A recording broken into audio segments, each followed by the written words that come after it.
What's up, everyone? It's Vandy from Pacers Gaming. This is a special episode of Mountain Dew Rate My Build. We're gonna go over some of the 2K23 tips, what you should look for to start your build, so you don't have to spend more money on other builds. Getting right into it, for a point guard build, for all the PGs out there, it's a little bit difficult in the beginning of the year. You don't know what to put your points on. We don't know what's gonna be more OP. Is inside OP? Is shooting threes OP? Should I have a 25 dunk? Should I have a 25 layup? Every year in the beginning of the year, how I start my build, and a lot of pros start their build, they at least put their dunk a little bit higher. Usually when you put the dunk high, put your layup a little bit higher, but don't touch layup. Do not touch inside, do not touch layup. What you wanna do is you wanna put a dunk to 80 this year. 80 is the threshold for what you wanna do. That's the lowest you wanna make it. With 80, you get quick drops, and quick drops are the best dunk in 2K. For the last 3 years, it's been the best dunk. You don't wanna miss out on that in 2K23. You wanna get clean dunks and not get blocked. Those are the best dunks. So put down 80. Mike Wang already confirmed it on Twitter that 80 you can get the quick drops off to. You get those, you're perfect. With 3-point shooting, what every PG, every pro PG does, they go in and make a 99 3 build. A lot of games nowadays, you got Steph Curry. What does he do? Shoot a lot of threes. What are we gonna do? Shoot a lot of threes. A lot of PGs are doing that. I don't see it changing yet. So 99 3 build is probably gonna be the wave again. Mid-range, you're gonna wanna put at least 80 to 85. That's usually where I wanna put it. Free throw, if you are a pro-am player, if you're a competitive, fives player, rec center player, you wanna at least have your free throw at 80 as well. That's the lowest you wanna probably go, just so you can make those free throws in clutch situations. Perimeter defense, last year, we didn't really need to put it up too high. I had my perimeter defense as a 25, but that's only because my build was fives only. I was guarding the corner a lot. If you're a threes player, you're gonna want your perimeter defense a little bit higher, but we don't know how the game is. We don't know how the stealing is gonna be. We don't know how the lanes are yet. So until we get the gameplay, we're not 100% gonna know, but from prior 2Ks going into it, usually you wanna have a higher steal. A lot of 2Ks are usually pretty much the same. They tweak some things every now and then, but it's relatively the same. So if you want to save money, take these tips into account, because it's going to make you a lot better player in the beginning, and it's going to save you a lot of money. And at the end of the day, you want to have the best build. I think that's going to be the key tips going into your build creator. If I was to give you guys some advice going into 2K23 for a center build, depending on the game, you don't really have to touch your shooting. Like this year, you didn't have to be able to shoot the ball as a center. Definitely have your pass accuracy up, have your ball handle up, because you don't want to be getting plucked every time you put the ball on the ground. Have your defense up. And a lot of stuff I see people do with centers that are like more casual to the game, they don't put their acceleration up on their centers very much. Like it's like halfway up. You definitely want to max your physicals over everything. If you're like a huge 7'2" center and your acceleration's so slow, you might have a high speed, but it's gonna take you forever to get to that speed, if that makes sense. Always wanna have your free throw upgraded. I see a lot of people missing out on free throws. Like, that's easy points for your team, especially as a center, you go to the foul line a lot. So yeah, all those things you definitely need to put into account whenever you're making your center builds. A couple things that are important that you absolutely must have when your point guard build.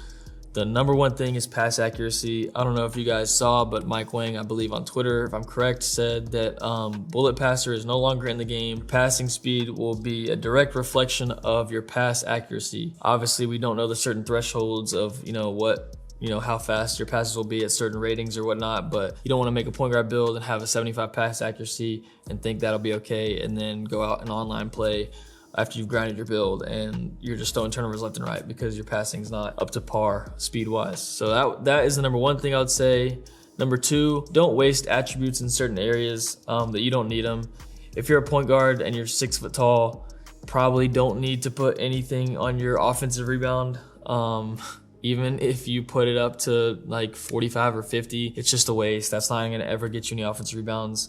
You shouldn't really be crashing to the paint anyway, so don't waste any attributes in areas like that. Third, I would say make sure that you are a threat to score. I know there's a lot of people out there that miss the true point guard, miss the pass first point guard, or like to be a pass first point guard, and you can still play that way.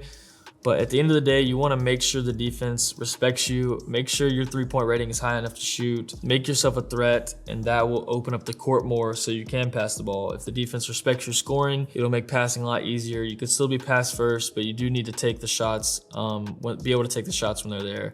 So make sure your scoring attributes are up to par. Moving on to shooting guard.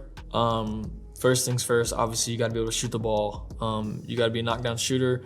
So get that 3-point rating up as high as possible. Get the mid-range rating up even. Make sure you're a threat at all 3 levels. You should be able to finish in the paint relatively easily. Maybe not easily, but efficiently. Be able to dunk the ball. So you don't want a shooting guard that can't go in the paint. You want to be able to score at all 3 levels, meaning inside the paint, mid-range, and 3-point line. Second thing, you want to be able to play a little bit of defense on your shooting guard. You're going to be guarding other shooting guards that will have really high scoring attributes.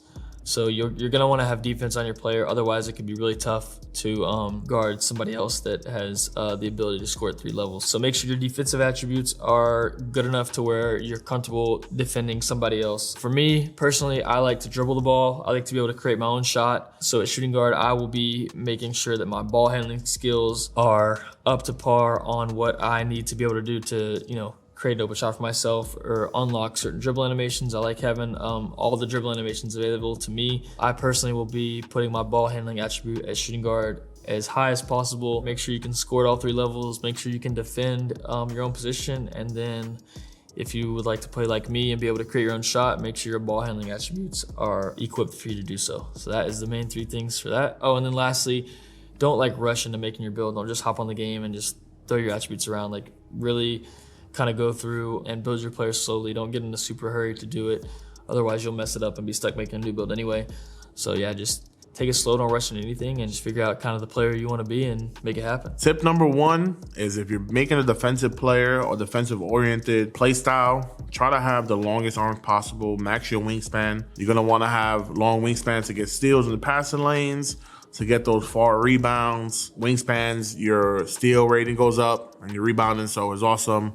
To have those stats at the highest you can when you want to be a defensive play style. Tip number 2 is to focus on your pass accuracy. I know people kind of neglect that, but that ties into, bullet passes and the type of passes you could throw on the court. So if you have a low pass accuracy, you'll be lobbing the ball everywhere. Your teammates will be bobbling the catches and it just won't be fun. And people will probably not want to play with you because you cannot pass the ball or make an accurate pass. So try to have a couple attribute points, not a couple, man, I don't know. I'm on the threshold yet, but just have some attribute points in your pass accuracy to be able to throw those decent passes to your open teammates. And you'll definitely enjoy your build much more if you can pass the ball. Fellas, if you're trying to do a center build, right?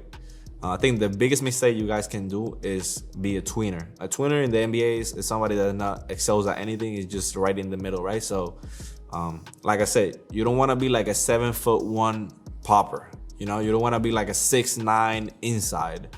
Those are tweeners, right? If you're 7'1", you're big, you're slow, you don't want to be a popper. You want to be in the paint, you want to dominate. If you're 6'9", you're fast, you're agile. You don't want to be an inside.